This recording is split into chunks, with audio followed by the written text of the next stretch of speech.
अभिनंदन करता हूं। जैसा कि सभी को पता है कि आज राजस्थान की यशस्वी मुख्यमंत्री भजनलाल शर्मा जी की कैबिनेट का कुछ बहुत महत्वपूर्ण निर्णय आए, जिसके बारे में पहले ही आधिकारिक प्रेस वार्ता हो चुकी है। पर उसके बाद में जब हमने कांग्रेस के प्रदेश अध्यक्ष जी गोविंद सिंह डोटासरा जी और नेता प्रतिपक्ष टीकाराम जूली जी के प्रतिक्रिया को सुना, पूर्व मुख्यमंत्री अशोक गहलोत जी की प्रतिक्रिया को सुना, तब निश्चित हमें लगा था कि इसके बारे में भी प्रतिक्रिया हमारी होनी चाहिए, भारतीय जनता पार्टी की भी और सरकार की भी। इसी संबंध में आप सबको हमने इस पत्रकार प्रेस के लिए बुलाया है। मैं इस प्रेस वार्ता में आप सबका स्वागत करता हूं, अभिनंदन करता हूं। और आज जो बड़ा महत्वपूर्ण निर्णय हुआ भजनलाल शर्मा जी की सरकार का, मैं सोचता हूं कि पूर्ववर्ती कांग्रेस की भ्रष्टाचारी सरकार का, जिन्होंने कभी ये सोचा नहीं था, जिससे राजस्थान के इतिहास में 67 सालों में मात्र नए 7 जिले बने और सरकार जाते जाते अपने अंतिम वर्ष में मतलब लगभग 17 नवीन जिले, 3 नवीन संभाग की घोषणा कर दे और उसके बाद भी चुनावी लाभ में कुछ सफलता हासिल नहीं मिलती, लगभग सारी सीटें वो हार जाते हैं। मैं सोचता हूं कि जनता का राजस्थान की पूर्ववर्ती कांग्रेस सरकार को करारा जवाब था, उससे भी वो संभल नहीं पाए। और हमारी भजनलाल शर्मा जी की सरकार पर उन्होंने जो आज बेतुके बयान दिए हैं, बचकाना बयान दिए हैं, क्योंकि उनके पास में कोई मुद्दा नहीं है। मैं पत्रकार साथियों इतना ही आग्रह करना चाहूंगा, मैं कांग्रेस से एक ही सवाल पूछना चाहता हूं कि जब सरकार बनती है तब जनहित को प्राथमिकता में रखा जाता है। पार्टी, दल और अपने किसी भी स्वार्थ को हम अंत में रखते हैं, लेकिन कांग्रेस पार्टी ने जाते जाते सरकार के 5वें साल में जब 17 जिलों के गठन की घोषणा करी, 3 संभाग की घोषणा करी, इससे बड़ा और क्या हो सकता है जब 3 नए जिले चुनाव आचार संहिता से पहले जिनका ना नोटिफिकेशन निकला, ऐसे ही राजनीतिक लाभ लेने के लिए उसको हमारी भजनलाल शर्मा जी की सरकार ने आने के बाद एक मंत्रिमंडल उप समिति का गठन किया, एक ललित के पंवार साहब की अध्यक्षता में एक कमेटी का गठन किया। ललित के पंवार साहब की कमेटी ने पूरे जो नए जिले बने थे, 17 जिले 3 संभाग, उसके बारे में रिपोर्ट प्रस्तुत करी। मंत्रिमंडल उप समिति ने उसका परीक्षण किया। उसके बाद में कैबिनेट के अंदर यह तय हुआ कि हम कुछ जिले जो हैं व्यवहारिक नहीं हैं, और मैं तो इतना आरोप लगाता हूं कांग्रेस के ऊपर कि इन्होंने जिन 17 जिलों का गठन किया, 3 संभाग का गठन किया, उसके बारे में 1 रुपए का भी प्रावधान सरकार की तरफ से नहीं था। और सिर्फ जिलों के संबंध में नहीं, और भी बहुत सारे निर्णय थे। उनका ये मत था कि हम तो डूबेंगे ही डूबेंगे सनम, लेकिन तुम्हें भी ले डूबेंगे। ये राजस्थान की सरकार कांग्रेस की, जिन्होंने राजस्थान के भविष्य को नहीं देखा और एक ऐसा निर्णय किया जिससे राजस्थान की जनता को कोई फायदा नहीं मिला। ना ऑफिसेज थे, एसडीएम ऑफिस में कलेक्टर ऑफिस चल रहा था, डीवाईएसपी के ऑफिस में एसपी ऑफिस चल रहा है, और आईजी ऑफिस में लगाए थे तो कोई नियुक्तियां नहीं थी, कोई अलग से कोई फाइनेंशियल मैनेजमेंट नहीं था, किसी प्रकार का प्रशासनिक तंत्र भी नहीं था, कोई फाइनेंस का भी कोई प्रोविजन नहीं था। और सरकार ने इनको जब चुनाव थे तो आईना भी दिखाया, राजनीतिक लाभ वो ले नहीं पाए।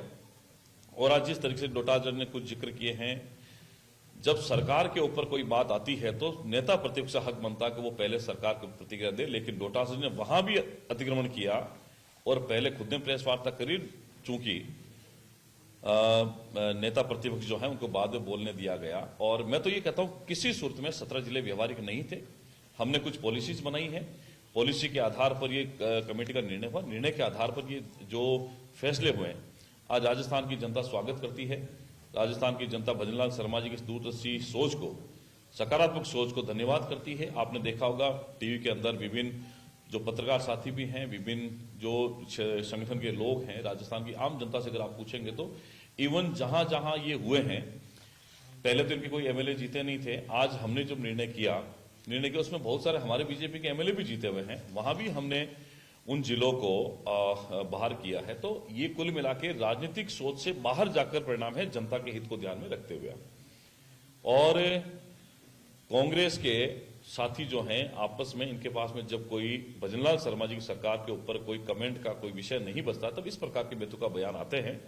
मैं सोचता हूं कि राजस्थान की जनता इनको फिर से जिस प्रकार आम चुनाव में अभी जो बाई इलेक्शन हुए थे इसमें आईना दिखाएगा, क्योंकि हमारे पास में चुनावी जो लाभ है वो लेने का कोई उद्देश्य नहीं है। अभी आगे आने वाले समय में कोई चुनाव भी नहीं है। हमारी सरकार का पहला साल पूरा हुआ है। हम जनहित के मुद्दों को प्राथमिकता में रखकर काम करने वाले लोग हैं।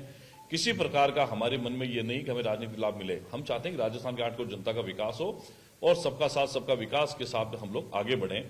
मेरा आपसे इतना ही कहना है, जो डोटासरा जी ने कहा है, जूली साहब ने कहा है, पूर्व मुख्यमंत्री ने कहा है, मैं सोचता हूं विषय से परे हटकर उनके पास कुछ बचा नहीं, इसलिए उन्होंने सिर्फ और सिर्फ विपक्ष की भूमिका के अंदर अपने बयान जारी किए। इससे राजस्थान की जनता का कोई वास्ता नहीं है। अपने स्वार्थ को पूरा नहीं कर पाए थे, इसलिए ऐसे बयान दिए हैं। हम ये चाहते हैं कि राजस्थान आगे बढ़े, 2047 का विकसित राजस्थान का सपना पूरा हो। अब राजस्थान में 41 जिले होंगे, 7 संभाग होंगे, ये सब मिलकर राजस्थान को आगे बढ़ाने के लिए काम करेंगे।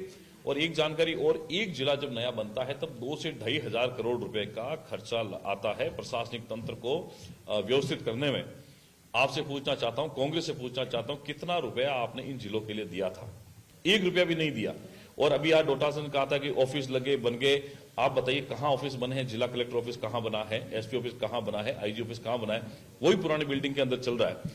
किसी के पास हिसाब नहीं है। वो जो अदर जूल में झूल रहे थे जिले के संबंध में, तो ये निर्णय करके आज ये हो गया कि आने वाले समय जिला परिषदों का गठन भी होगा और बहुत सारे काम जो जिले में लंबित चल रहे थे वो काम भी होगा। हमारी सरकार का ये मुख्य उद्देश्य है कि इन 41 जिलों में नए के साथ पुराने में प्रशासनिक तंत्र जो है उसके सिस्टम को विकसित किया जाएगा। वहां ऑफिसर्स की नियुक्ति होगी, नए भवन भी बनेंगे, सेक्रेटरीट, सब तरीके से हम इसको व्यवस्थित करके बहुत जल्दी इसको जनता के बीच में रखेंगे। तो मैं सोचता हूं ये भजनलाल शर्मा जी की सरकार का बड़ा ऐतिहासिक निर्णय है और समय के साथ में। और उन्होंने, मैं एक और कहना चाहूं, उन्होंने कहा था कि एक कैसा बयान है कि सर्वदलीय बैठक करके इस जिलों को खत्म किया जा सकता है। क्या कांग्रेस ने जब जिले घोषित किए थे सर्वदलीय बैठक हुई थी? सर्वदलीय बैठक कब कही जाती है? यह भी इस प्रकार का उनका बयान है। और बहुत सारे उन्होंने बयान दिए। मैं सोचता हूं कि उनकी समझ के बाहर है। वो कह, आज चूंकि पूर्व प्रधानमंत्री मनमोहन सिंह जी का अंतिम संस्कार हो रहा है, पूरा देश संवेदनाओं में साथ है उनके, और कांग्रेस ने कहा हम जब ये राष्ट्रीय शोक खत्म हो जाएगा धरने प्रदर्शन करेंगे। कांग्रेस के पास बचा क्या है? धरने प्रदर्शन के अलावा बचा क्या है? भजनलाल शर्मा जी की वो सरकार है जिसने अपने सरकार के 5 साल के प्रथम कार्यकाल में, प्रथम वर्ष में जो ऐतिहासिक काम किए हैं उसका फायदा राजस्थान की जनता को मिल रहा है। कांग्रेस के पास कहने को कुछ नहीं है। इसलिए धरना प्रदर्शन, मुझे लगता है कोई विषय नहीं बचा उनके पास में। इस विषय के अभाव के अंदर भी एक विपक्ष का रोल वो अदा करे, लेकिन उसको भी ठीक प्रकार से कर नहीं पा रहे हैं। लगातार कई वर्षों तक कांग्रेस विपक्ष में राजस्थान में रहने वाली है। अब उनको सता रही है, उनकी उम्र भी हो रही है, बुजुर्ग भी हो रहे हैं, तो राजनीति में जिंदा कैसे रह जाए? इसलिए बीजेपी पर, भजनलाल जी शर्मा पर हमले करके इस प्रकार के छोटे छोटे बयान देकर वो अपने आप को जीवित रखना चाहते हैं। कांग्रेस में उनका लगातार ग्राफ गिर रहा है और आने वाले समय में कांग्रेस जीवित नहीं होगी। ये मेरा कहना है। आप सबका बहुत बहुत धन्यवाद। अब हमारे साथी सुमित गोदारा जी हैं, वो आपसे बात करेंगे। नमस्कार साथियों। भारतीय जनता पार्टी की सरकार को 1 वर्ष राजस्थान में हुआ और इस 1 वर्ष में शायद ही हमने आज तक कभी देखा होगा कि कोई पार्टी जो अपना संकल्प पत्र, घोषणा पत्र प्रस्तुत करती है और प्रथम वर्ष में ही उसके अधिकतर संकल्पों को पूरा करने की दिशा में बढ़ती है। हमारी सरकार ने जो वादे किए, चाहे किसानों के लिए किए हों, चाहे मुख्यमंत्री किसान सम्मान निधि योजना हो, चाहे 125 रुपये में MSP गेहूं का जो बोनस दे रही है सरकार, 2425 केंद्र का समर्थन मूल्य और 125 रुपये बोनस है, 2550 रुपये गेहूं, वो पूरे भारत में सबसे ज्यादा किसान को कहीं मिल रहा है तो राजस्थान में मिल रहा है। जो माननीय मुख्यमंत्री जी ने पहले साल में ही करा, जो हमारे संकल्प पत्र में था, 450 रुपये में महिलाओं को गैस सिलेंडर, उज्ज्वला योजना से लाभार्थियों को, और बजट घोषणा में जो खाद्य सुरक्षा योजना में लाभार्थी है उनको 450 रुपये में गैस सिलेंडर, ये सारे कार्य प्रारंभ हो गए हैं। चाहे बिजली के क्षेत्र में देखो, RDSS के माध्यम से गांव-गांव, ढाणी-ढाणी में काम हो रहे हैं। ढाणियों के कनेक्शन के भी अभी फॉर्म लेने शुरू करें। नए GSS, नए ट्रांसफार्मर लग रहे हैं। जल जीवन मिशन में जो पहले जो काम में गुणवत्तापूर्ण काम नहीं हुआ था, बड़ी शिकायतें रही, उसमें काफी सुधार हुआ और आने वाले समय में और इसका सुधार होगा। सड़कों का देखिए, प्रत्येक विधायक को 5 करोड़ की सड़कें दी, 5 करोड़ की सड़कें बनी। आपदा के तहत जो सड़कें मंजूर की उसकी वित्तीय स्वीकृति आ गई। CRF के माध्यम से केंद्र से सड़कें आ रही है, बजट आ रहा है, पुलों का आ रहा है, हर क्षेत्र में। शिक्षा में आप चाहे देखिए, विद्यालयों में कक्षा कक्ष हेतु भवन हेतु राशि जारी की गई, उसके टेंडर हो गए और अधिकतर जगह काम भी शुरू हो गए। उप स्वास्थ्य केंद्र हो चाहे प्राथमिक स्वास्थ्य केंद्र हो, उनके लिए बजट राशि जारी करके टेंडर लग गए। पहले साल में इतने ऐतिहासिक काम हुए हैं और इसका सबसे बड़ा कारण यदि कोई है, जो व्यक्ति है, वो माननीय मुख्यमंत्री श्री भजनलाल शर्मा जी। उनकी जो प्रत्येक चीज की माइक्रो मॉनिटरिंग है। आज भी जब कैबिनेट हुई तो उन्होंने यही हम सब मंत्रियों से कहा कि आपके प्रस्ताव किनके भूमि आवंटन के कितने प्रसंग बाकी हैं, उनका आप जल्दी क्रियान्वयन कीजिए ताकि अगले बजट में हम ले सकें, और नहीं होंगे तो उसमें हो सकता है फिर हमें कुछ और निर्णय लेना पड़े। और हम शुरू से देखते आ रहे हैं, जब से फरवरी में इंटरिम बजट आया था, उसके बाद 10 जुलाई को जो बजट पेश किया गया माननीय उप मुख्यमंत्री दिया कुमारी जी द्वारा, मुख्यमंत्री जी का एक एक फोकस विशेष ये रहा है कि जो घोषणा की उसका क्रियान्वयन हो, और क्रियान्वयन होगा तो काम होंगे।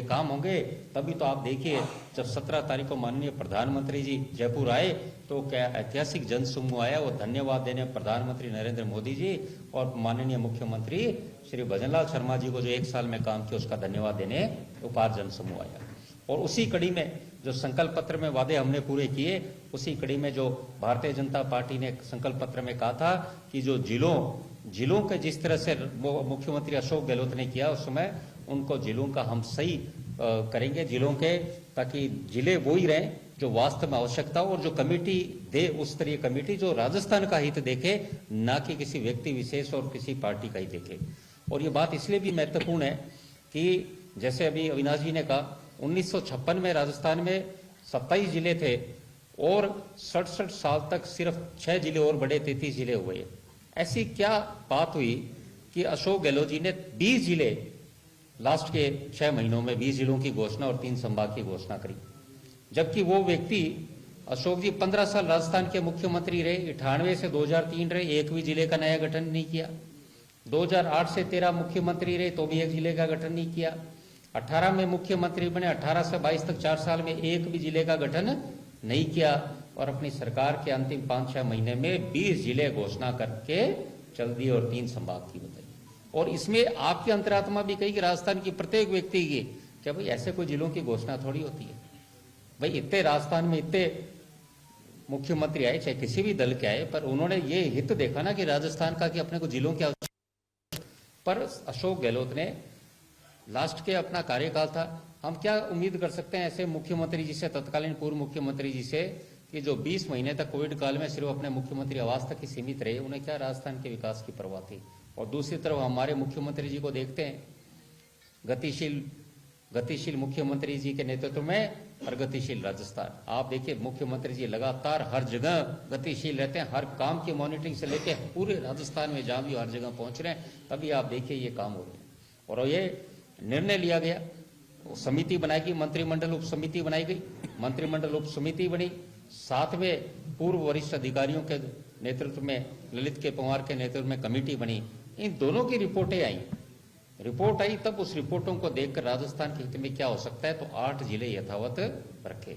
अब दूसरी तरफ मुझे याद है जब उस समय विधानसभा चलती थी, जब लास्ट का बजट था पूर्व मुख्यमंत्री अशोक गहलोत जी का, मुझे तो वो भी दिन याद है जब बजट पेश किया था। उस दिन वो बजट भी पिछले साल का ले आए थे, फिर वो उसमें भी काफी हल्ला था, भूल गए थे, वो बजट भी उसमें आई थी ब्रीफ केस में, तो बजट भी पिछले साल का वो ले आए थे, फिर बोले क्या, फिर वो अंदर चले गए थे। 15-20 मिनट तक हमें भी लगा कि राजस्थान के मुख्यमंत्री ऐसा बजट भी पिछले साल का ला सकता है।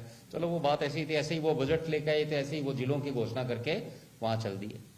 और उसमें कहा कि कमेटी के लिए, जबकि राम लोबिया से कमेटी ने कोई रिपोर्ट नहीं दी थी, ज्यादातर समय तो विदेश में थे, कमेटी ने कोई कार्य ही नहीं किया था। या मंत्रिमंडल की उप समिति के लगातार बैठकें हुई है, ललित के पंवार जी के नेतृत्व में लगातार बैठकें हुई है, और बड़े गर्व के साथ कहता है माननीय मुख्यमंत्री जी के नेतृत्व में भारतीय जनता पार्टी की सरकार ने जो वादे किए, और जहां आवश्यकता थी 8 जिले यथावत रखकर राजस्थान की जनता को संदेश दिया है कि हम आने वाले समय में राजस्थान में प्रत्येक जिले में काम करेंगे। जो 8 जिले हैं जहां अशोक गहलोत की सरकार सिर्फ घोषणा करके गई, और आज जब हम डोटासरा जी को और जूली साहब को सुन रहे थे तो उनको बोलने लायक कोई विषय नहीं था, क्या बोले हम, क्योंकि उनकी अंतरात्मा भी जानती थी कि ऐसे 20 जिलों की घोषणा का कोई तात्पर्य भी नहीं था। तो राजस्थान माननीय मुख्यमंत्री जी के नेतृत्व में विकसित राजस्थान, माननीय प्रधानमंत्री जी के नेतृत्व में विकसित भारत, इसी ओर अग्रसर होगा। इन 8 जिलों में बेहतरीन काम होंगे, और जो आगामी बजट होगा उसमें आपको इसका आईना भी दिखेगा, आपको इसका दृश्य भी दिखेगा कि जिस हिसाब से बजट की घोषणा होगी तब लोगों को, राजस्थान की जनता को लगेगा कि भारतीय जनता पार्टी जो कहती है वह करती है। और ऐसी अनेक घोषणाएं आज हमारे कैबिनेट बैठक में हुई। कुछ अधिकारियों को लाभ देने के लिए कुछ कॉमन एलिजिबिलिटी टेस्ट है, उसमें जो स्कोर है वो पहले 1 साल के लिए वैलिड था, उसे 3 साल के लिए कर दिया गया है। एक हमारे स्कूल कॉलेज है राजगढ़ में, उस कॉलेज के लिए सिद्धमुख में उसका भी नाम श्रीमती शकुंतला देवी राजकीय महाविद्यालय किया। और पशु पालन के लिए पशुधन सहायक हैं, उनके प्रमोशन पहले 2 ही होते थे, उनके 3 प्रमोशन हुए और उनके नामांतरण भी चेंज किए गए, ग्रेडिंग भी, पदनाम भी, पशुधन निरीक्षक और पशुधन प्रसार अधिकारी और पशुधन प्रसार पदनाम वरिष्ठ पशुधन प्रसार अधिकारी, ये 3 नामांकन उनके किए गए। और पशु चिकित्सा में मैं हमारे भी मंत्री जी, माननीय मुख्यमंत्री जी के नेतृत्व में जोराराम जी कुमार जी को धन्यवाद दूंगा और जोगाराम जी पटेल जी को, जो काफी समय से, हम जैसे रेगिस्तान क्षेत्र से आते हैं तो वहां पर डॉक्टर्स की कमी थी, उन्होंने कोर्ट से सारे स्टे हटाए और सभी डॉक्टर्स की पशु चिकित्सकों की नियुक्ति की और नए पशु केंद्र खोलें जिससे राजस्थान में और लाभ मिलेगा।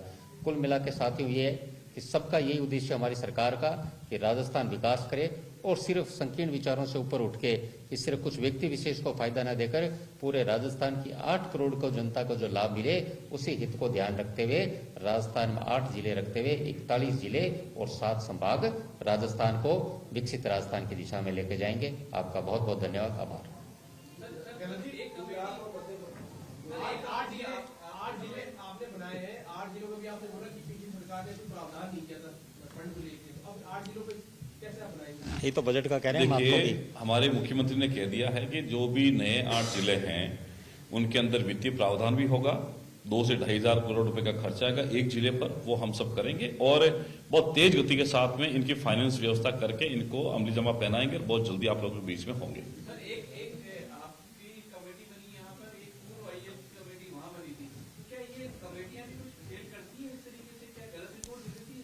मैं जो कमेटी की बात कर रहे हो, राम लोहिया जी तो यहाँ थे ही नहीं, आप ये विषय सोचने का है कि वो तो विदेश में थे, उन्होंने कमेटी ने रिपोर्ट कब दी थी? ये उस समय विधानसभा में भी चर्चा का विषय रहा था, हम भी उस समय सदन सदस्य थे कि राम लोहिया जी तो थे ही नहीं, उस समय विदेश पे थे, कमेटी की कहाँ रिपोर्ट आई थी?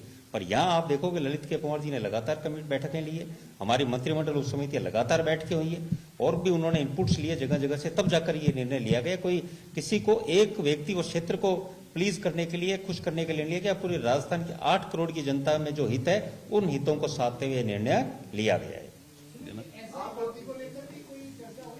अभी कोर्ट में है मामला, इसलिए इसमें भी चर्चा करने का विषय नहीं था, कोर्ट में मामला है।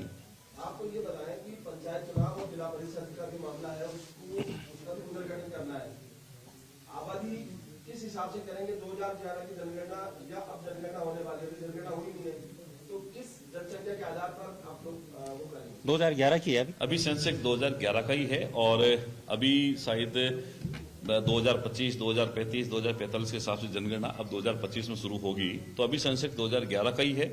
जो पूर्ववर्ती सरकार ने अपने राजनीतिक लाभ के लिए कांग्रेस के कार्यकर्ताओं को संतुष्ट करने के लिए जिस बेतुके तरीके से पंचायतों का जिला पर पुनर्गठन किया था, उसके बावजूद वो हारे थे। हम उसको ठीक करने के लिए पंचायतों का पुनर्गठन भी करेंगे। अब चूंकि जिलों का डिसाइड हो गया, इससे जिलों का परिसीमन भी करके वापस पंचायत जिला परिषद के वार्डों का पुनर्गठन करने वाले हैं। एक विषय ये भी आया कि मध्य प्रदेश राजस्थान से क्षेत्रफल में छोटा है, 53 जिले हैं, राजस्थान क्षेत्रफल में बड़ा है और 8 जिले रखने के बाद में 41 हो जाते हैं। तो क्या भविष्य में राजस्थान को और जिले, सरकार को नहीं लग रहा है कि राजस्थान को और जिलों की आवश्यकता है, या भविष्य में आप ऐसा कुछ प्लान करने जा रहे हैं? देखिए, बदलते समय में एक हकीकत है, आप भी पत्रकार बंधु हो, अपन एक सब विषयों से अलग हटके बात करें, दुनिया क्रांति डिजिटल की तरफ वो बढ़ रही है, ये क्षेत्रफल की दुनिया मिट रही है, ये भी एक हकीकत है। अब आने वाले समय में आदमी जिस तरह से, हम प्रधानमंत्री जी का जितना डिजिटलाइजेशन के ऊपर फोकस है, तो ये भी एक आने वाले समय में होगा कि आम आदमी को ऑफिसों में कम से कम जाना पड़े, ऑनलाइन ज्यादा से ज्यादा काम हो, ये भी एक समय आ रहा है।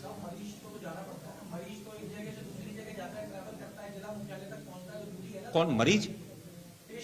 पेशेंट तो हॉस्पिटल में जाना है, उसे तो हॉस्पिटल तो जाना ही, वो तो हर जगह ही हॉस्पिटल तो आजकल वो पेशेंट का इससे जिले से क्या फर्क पड़ गया? PSC हर जगह है। और दूसरी बात, मैं तो खुद इस हेल्थ सर्विस से थोड़ा जुड़ा हुआ हूँ। पेशेंट तो इतने मेडिकल कॉलेजेस खुल रहे हैं, आप देखिए कितने डॉक्टर्स आ रहे हैं। ये तो मोदी जी के आने के बाद देश बदल रहा है। आज डॉक्टर इतने चिकित्सक कर रहे हैं, अगले 2-3 सालों में देखिए आप क्या। और आप जयपुर में रह रहे हैं, आपको छोटा सा उदाहरण तो कितने सुपर स्पेशलिस्ट आपको कार्डियोलॉजी के मिलेंगे जयपुर में, 150-200 डॉक्टर आज जिले मुख्यालय तक सारे पहुंच रहे हैं। तो ये तो सब इतने मेडिकल कॉलेज तो खुले। पर मैं आपको एक बात और कहूंगा, जो आपने जिला परिषद की बात कही थी, तो उसमें जिला परिषद पंचायत समिति का, तो ये पंचायतों में यदि किसी ने काम किया पंचायतों के पूर्ण गठन का, तो भारतीय जनता पार्टी नहीं किया है। कांग्रेस सिर्फ पंचायत राज का नाम लेती रही। सबसे पहले पंचायत राज का पूर्ण गठन किया भैरव सिंह जी शेखावत साहब के टाइम किया गया 94 में। उसके बाद दूसरों का ग्राम पंचायतों का पूर्ण गठन किया गया तत्कालीन मुख्यमंत्री वसुंधरा राजे जी के कार्यकाल में 2014 में। तो कांग्रेस जब पिछली बार सरकार आई तो कांग्रेस के विधायक हमें मिलते तब यही बात कहते कि पंचायत राज तो आप लोगों ने, भारतीय जनता पार्टी ने मजबूत किया है। इस बार तो अशोक गहलोत जी से क्या है, ये जो भी हम कुछ ले रहे हैं हो रहा है, तो हम इसलिए पंचायत राज के उन्होंने पूर्ण गठन का थोड़ा करा। और वो भी कैसा किया वो भी जानते हैं सबके सामने कैसा है। भारतीय जनता पार्टी सिर्फ पार्टी का हित नहीं देखती, क्षेत्र का हित देखती कि कहां क्षेत्रवासियों को लाभ मिले। उसी हिसाब से पंचायतों का और जिला परिषदों का जो भी पुनर्गठन किया जाएगा। सुमित जी, टीकाराम जूली ने कहा है कि जनवरी विधानसभा शुरू हो रही है, बीजेपी की हम रेल निकालेंगे। बीजेपी की तो रेल इंफ्रास्ट्रक्चर पूरे विश्व में अच्छी प्रशंसा हो रही है। तो शानदार रेल का इंफ्रास्ट्रक्चर अश्विनी वैष्णव बना रहे हैं, तो उनको तो खुशी होगी रेल की। इसीलिए उन्होंने बात की कि बहुत अच्छा इंफ्रास्ट्रक्चर भारत में हुआ है। उनके टाइम काम नहीं हुआ था, उनके टाइम कुछ नहीं हुआ था, उनके टाइम सड़कें अच्छी नहीं थी, तो क्या बोले हैं वो। बैलगाड़ी की बात तो कर नहीं सकते। ये समय वो था जब वो प्रधानमंत्री ग्रामीण सड़क योजना आई, गोल्डन कोऑर्डिनेटर योजना आई, तो मुझे याद है यही कांग्रेस के और मुलायम सिंह यादव कहते थे कि बैलगाड़ियों वाला कौन लेके जाएगा। तो वाजपेयी जी के शब्द है कि देश बैलगाड़ियों से नहीं चलेगा, यहाँ पे सड़कें आम किसान घूमेगा।